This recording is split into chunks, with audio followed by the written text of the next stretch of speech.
لله نحمده ونستعينه ونستغفره ونعوذ بالله من شرور أنفسنا ومن سيئات أعمالنا من يهده الله فلا مضل له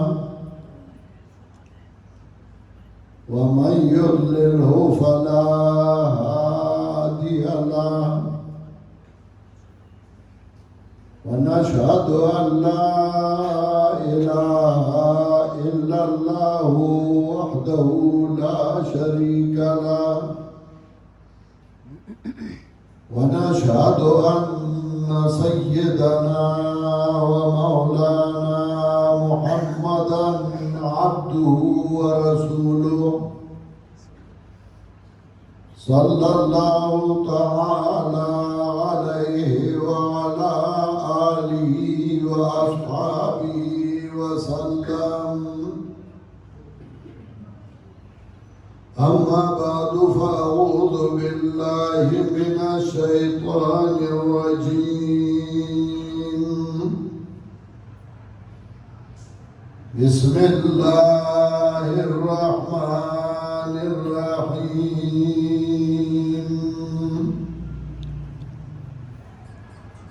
ولقد جئناهم بكتاب فصلناه على علم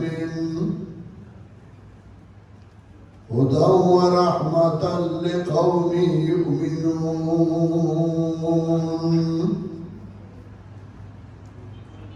سبحان ربك رب العزة عما يصفون وسلام على المرسلين والحمد لله رب العالمين.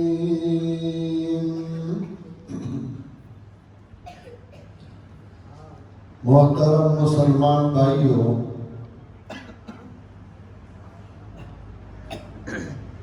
ہر انسان میں اللہ تعالیٰ نے کچھ صفات ممدوحہ بھی پیدا کیے اور کچھ صفات مذمومہ بھی انسانوں میں اللہ تعالیٰ نے رکھے ہیں. صرف انبیاء علیہ السلام تھے جن کے نفوس امارہ بسوء نہ تھے، ان کو اللہ تعالیٰ نے صفات ممدوحہ سے نوازا ہے. انبیاء علیہ السلام معصوم تھے، انبیاء علیہ السلام پاک لوگ تھے. باقی جتنے بھی انسان گزرے ہیں یا ابھی موجود ہیں یا آنے والے ہیں، ان میں اچھے صفات بھی ہوتے ہیں اور ان میں برے صفات بھی ہوتے ہیں. اچھے صفات وہ ہیں جو انبیاء علیہ السلام کے نقش قدم پہ چل کر ان سے سیکھا جائے، اور برے صفات وہ ہیں جو انبیاء علیہ السلام کے تابعداری میں نہ ہو، شیطان کے تابعداری میں ہو، تو ان کو برے صفات کہا جاتا ہے. پھر ہر انسان میں اللہ رب العزت نے شعور اور عقل سے نوازا ہے. ہر انسان کو اللہ تعالیٰ نے عقل دیا ہے، شعور دیا ہے، اور وہ اچھے اور برے باتوں کو، اچھے اور برے افعال و اعمال کو سمجھتا ہے. ہر انسان یہ چاہتا ہے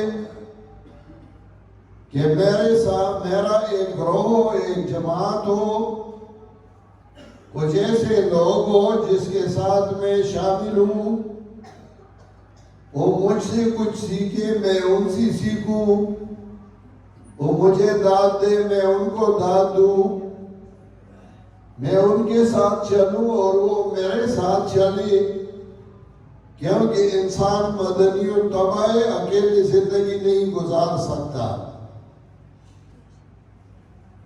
انسان کو اگر سزا دینا ہو تو اسے بڑھ کر سزا نہیں ہوتا کہ اس کو اکیلا چھوڑ دے۔ کسی مکان میں، کسی جیل میں، کسی کوٹھی میں اس کو نظر بند کیا جائے اور اکیلا، تو اس کو قید تنہائی کہا جاتا ہے اور انسان کے لیے بہت بڑی سزا ہے۔ تو ہر انسان یہ چاہتا ہے کہ میں کسی گروہ، کسی جماعت کے ساتھ ہوں،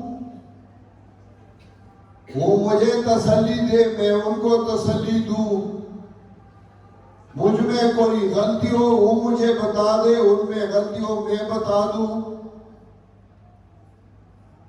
تو جماعتیں مختلف زمانوں میں مختلف قسم کی جماعتیں گزری ہیں، اب بھی موجود ہے اور آنے والے دور میں بھی موجود ہوں گے۔ کسی انسان کی طبیعت ایسی ہوتی ہے کہ اس کو سیاست کا شوق ہو، اقتدار کا شوق ہو، کرسی کا شوق ہو، تو ایسی جماعت ڈھونڈتا ہے جو سیاسی جماعت ہو، اس کو اسی جماعت میں مقام ملے، عہدہ ملے، کرسی ملے۔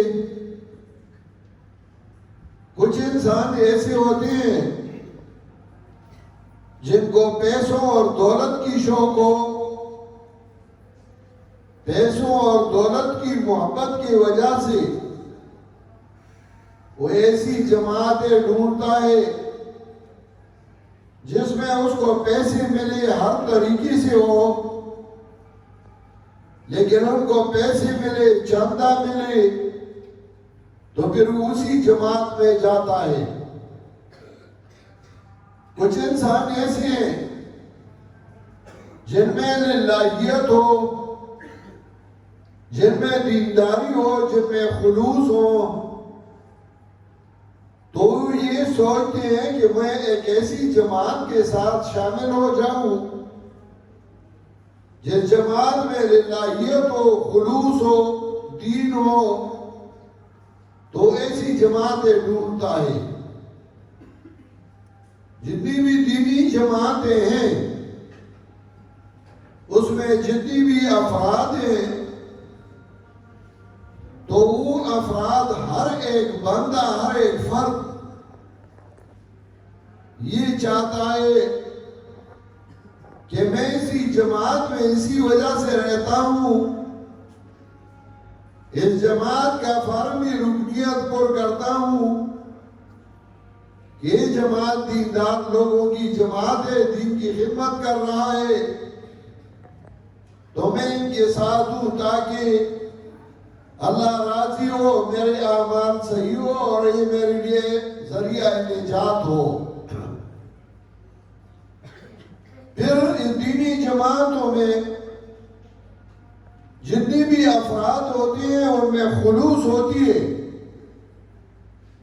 لیکن کچھ ایسے ہوتے ہیں جو صحیح طریقے سے اور صحیح راستے سے بھٹک جاتے ہیں، اور کچھ ایسے ہوتے ہیں جو جماعت میں رہ کر بھی یہ سوچتے ہیں کہ میں صرف اس بندی کی تابعداری اسی وجہ سے نہیں کرتا کہ میرا بزرگ ہے، میرا پیشوا ہے، میرا قائد ہے، صرف اسی وجہ سے اتباع نہیں کرتا، اسی وجہ سے اس کی اتباع کرتا ہوں کہ میرا قائد، میرا بزرگ، میرا پیشوا یہ دیندار بندہ ہے، اس میں خلوص ہے، اس میں للہیت ہے، تو اسی وجہ سے اس کی جماعت میں رہتا ہوں اور اس کی تابعداری کرتا ہوں۔ پھر جب وہ دیکھتا ہے کہ میرا قائد، میرا رہبر، میرا پیشوا ظاہری طور پہ تو مجھے یہ دکھاتا ہے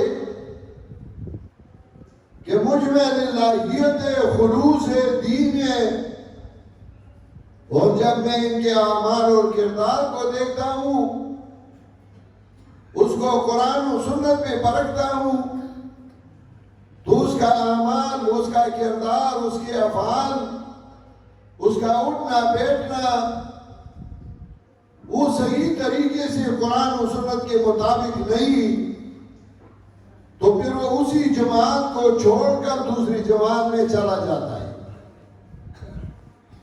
اب کسی جماعت میں رہنا اس کا یہ مطلب ہرگز نہیں کہ میں اسی جماعت میں ہوں، یہ جماعت جو بھی کرے، صحیح کام ہو، غلط کام ہو، قرآن و سنت کے مطابق ہو، قرآن و سنت کے مخالف ہو، بس میری جماعت ہے اور میں اسی میں رہوں گا، یہ بات صحیح نہیں۔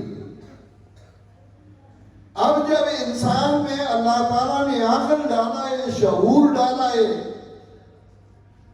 تو انسان یہ سوچتا ہے کہ میں جس کی تابعداری کرتا ہوں، جس کی اتباع کرتا ہوں، جس کو قائد اور رہبر سمجھتا ہوں، میں دیکھتا ہوں کہ اس کے اعمال، اس کے کردار، اس کے افعال، اس کے اقوال کیسے ہیں۔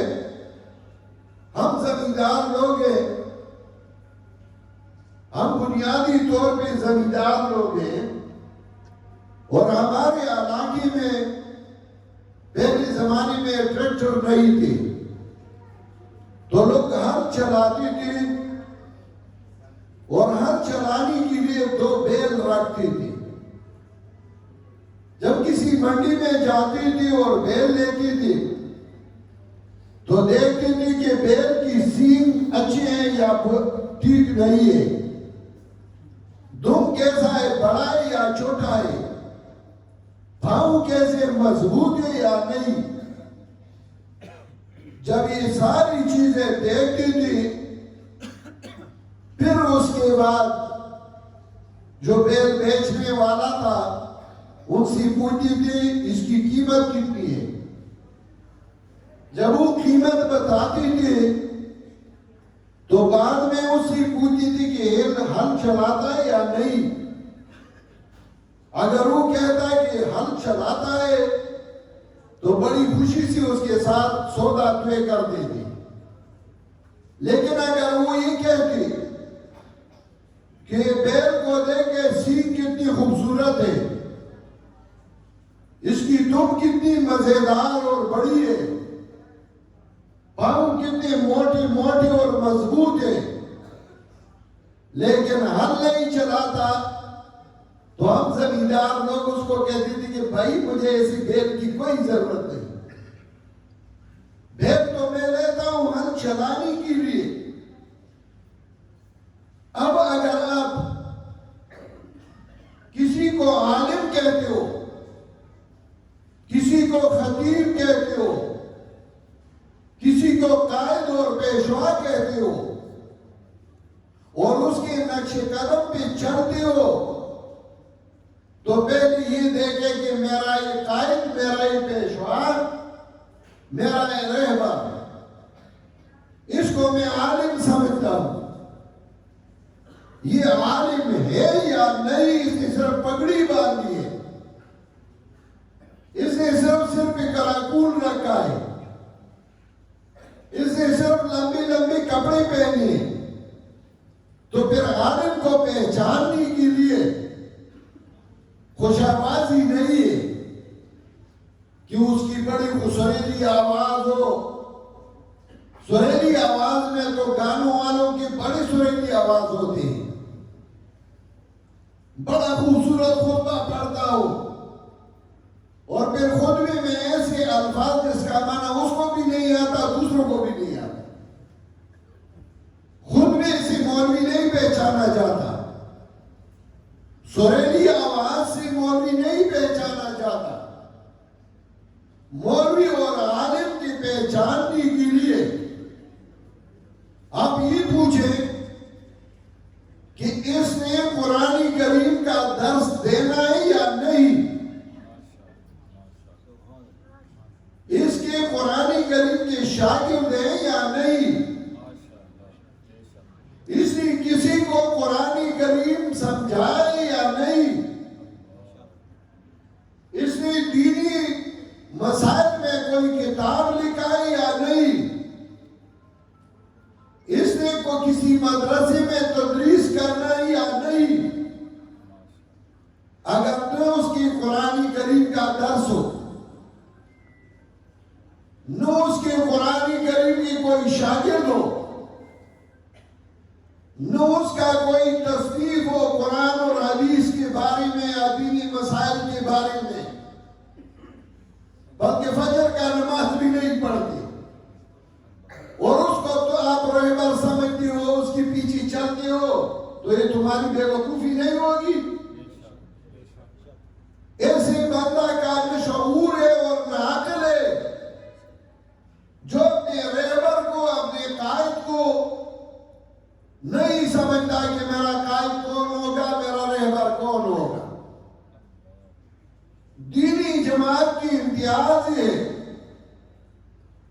کہ اس کا رہبر، اس کا پیشوا، اس کا قائد، اس کے قرآن کریم کی دروس ہو، قرآن کریم کے شاگرد ہو، قرآن کریم اور حدیث کے متعلق ان کی کوئی تصنیف ہو، تو پھر لیکن اس ملک میں ایک مصیبت تو نہیں.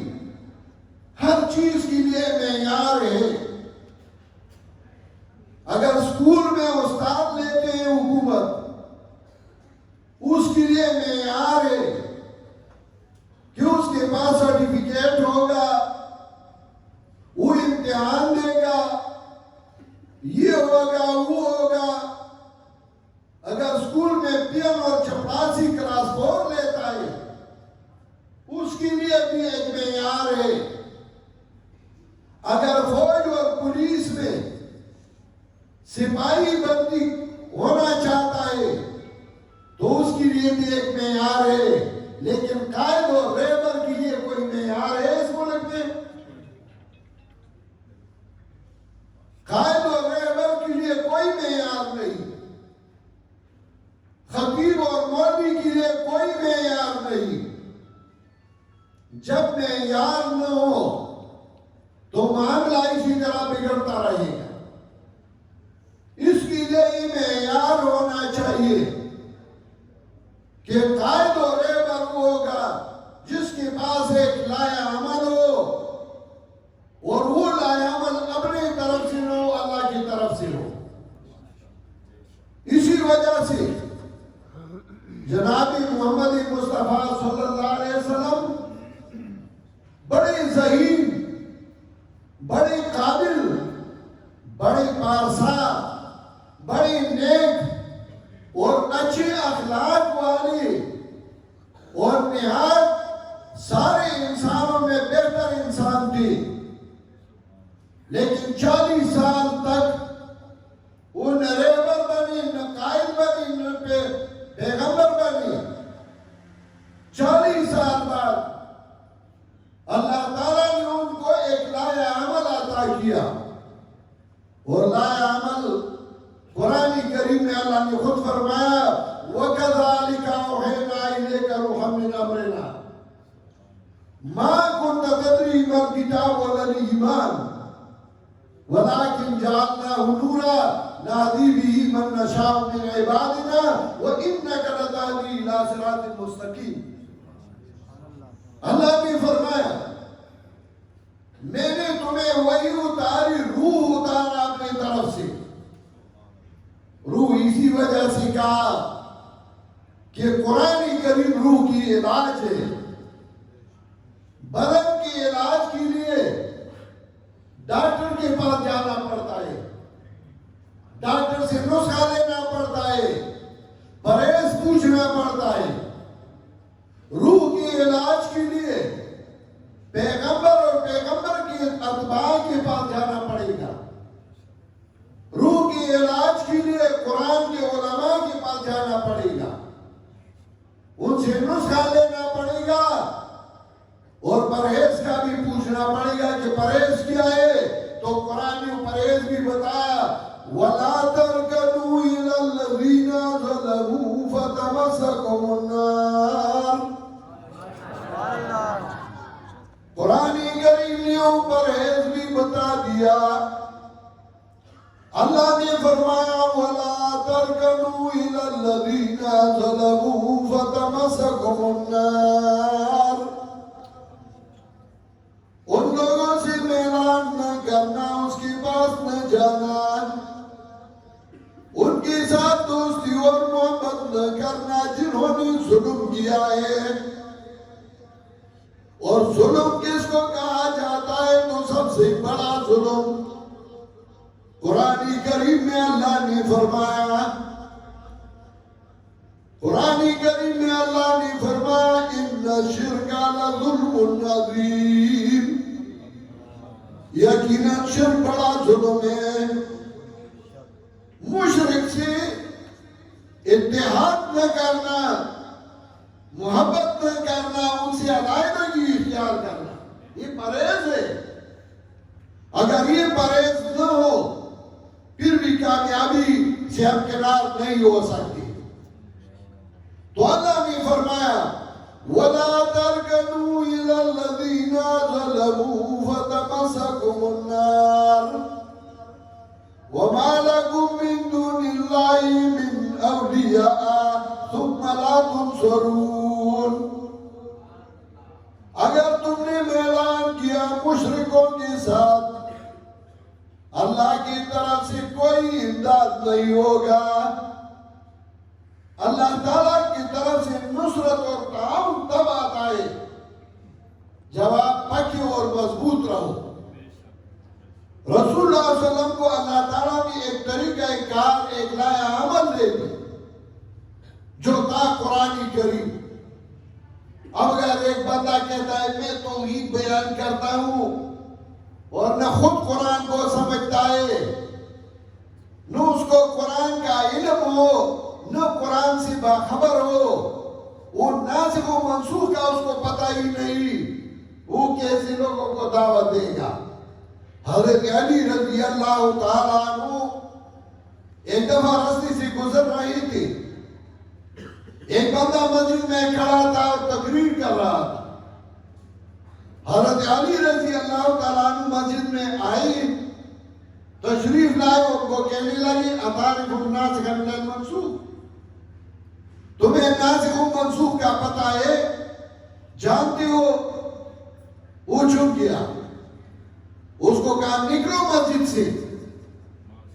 حضرت عمر رضی اللہ تعالیٰ عنہ شمس الائمہ نے لکھا ہے سرخسی میں, حضرت عمر رضی اللہ تعالیٰ عنہ راستے سے گزر رہی تھی تو ایک بندہ مسجد میں کھڑا تھا, کچھ بیٹھی تھی. حضرت عمر نے پوچھا یہ کون ہے, کس ٹائم مسجد میں بیٹھے ہیں؟ نہ نماز کا ٹائم تھا. تو کسی نے کہا کہ یہ متوکلین ہیں, انہوں نے اللہ پہ توکل کیا ہے اور مسجد میں بیٹھے ہیں. حضرت عمر فرمانے لگے قال لا بل هم المتوکلون, یہ متوکلین نہیں ہے, یہ متوکلین ہیں, یہ دین پر کہنے والے ہیں. دین کو اس نے کہنے کے لیے ایک ذریعہ بنائے اور آئے مسجد میں بیٹھے. اللہ نے تو منع کیا ہے کہ دنیاوی کاموں کو چھوڑنا بھی جرم ہے. اللہ نے فرمایا وَرَحْمَانِيَّةً ابْتَدَعُوهَا مَا كَتَبْنَا عَلَيْهِمْ, انہوں نے رحمانیت اپنی طرف سے بنائے, میں نے ان پر یہ مقرر نہیں کیا تھا کہ دنیا کا کام نہ کرو, صرف بزرگ بنو, خطیب بنو اور کوئی کام نہیں کرنا.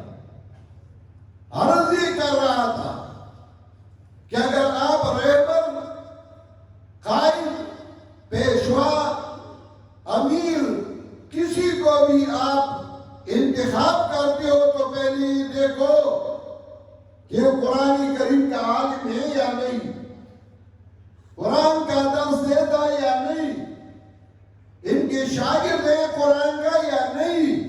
ایک بندہ ہو لیکن شاگردوں کو قرآن سکھائے۔ مسئلہ یہ کہ ہماری غلطی ہے، ہمارا نقصان ہے کہ جو بھی گراکول کو ادھر رکھتا ہے اور ناز و نخری کرتے ہیں تو ہم اس کو قائد سمجھتے ہیں، ہم اس کو پیشوا سمجھتے ہیں، اس کو ایک مقام دیتے ہیں اور وہ اسی شان کے اور اسی لائق نہیں، تو اسی وجہ سے معاملہ سارا بگڑ جاتا ہے۔ جماعت تب بنتی ہے جب اس میں ایک عقیدہ کے لوگ ہو، ان کا عقیدہ ایک ہو اور ایک ہی عقیدے پہ متفق ہو، پھر جماعت بنے گی۔ اور جب بھی جتنی بھی جماعتیں دینی جماعتیں بنی ہیں وہ بیرونی قوتوں نے تباہ نہیں کی بلکہ ان کے اندر کچھ منافقین پیدا ہوئے اور انہوں نے تباہ کی ہے۔ تاریخ دیکھ لیں، شاہ اسماعیل شہید رحمت اللہ علیہ، سید احمد شہید رحمت اللہ علیہ نے جو تحریک چلائی تھی، ان کے اندر اپنے افراد میں کچھ لوگ پیدا ہوئے اور انہوں نے غداری کی اور جماعت کو تباہ کیا۔ ٹیپو سلطان شہید رحمت اللہ علیہ کو اپنے ساتھیوں نے جو ان کی جماعت میں تھے، ننگی ایمان، ننگی دین، ننگی وطن، جعفر البنگال، صادق ازرقن، انہوں نے تباہ کیا تھا۔ اسی طرح آپ دیکھ لیں جماعت کے اندر جو منافقین ہوتے ہیں ان کی وجہ سے جماعت تباہ و برباد ہو جاتی ہے، باہر کے لوگوں سے نہیں۔ ان کو بھی پہچاننا چاہیے کہ جماعت کے اندر کون لوگ ہوں گے جو جماعت کو تباہ کرنے کے لیے درپے ہیں، اور وہ اپنے آپ کو ثالث بناتے ہیں کہ میں ثالث ہوں، اپنے آپ کو ثالث بنا کے پھر دوسروں کی بدنامی کر رہے ہیں اور دوسروں کو آپس میں لڑا رہے ہیں۔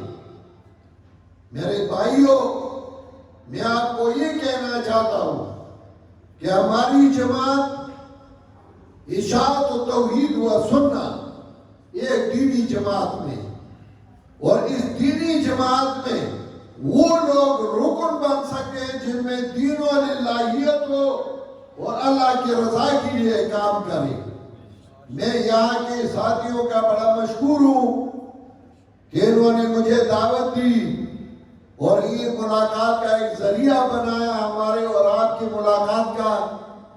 میں نے تو تمہید رکھی اور انشاءاللہ تفصیلی بیان مسئلہ توحید اور اس پر روشنی ڈالنا، اس کے لیے علامہ حضر حیات صاحب تشریف لا چکے ہیں، انشاءاللہ ان کی تفصیلی بیان ہوگی۔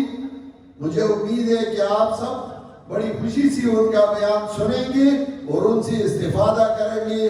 وآخر دعوانا ان الحمدللہ رب العالمین۔